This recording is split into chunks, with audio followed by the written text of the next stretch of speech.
Have you ever heard about the one log fire? This one consists on lighting a fire with a log, a mallet, and a knife.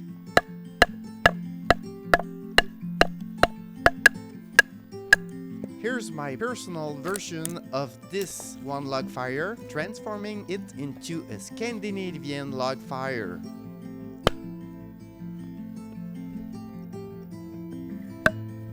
Nature will always provide you with the necessary tools. What's important is knowing which one to use when, and most importantly, how to use them. For this challenge, I like to use cedar. This one splits very well. It's very dry. Cedar bark is easy to ignite.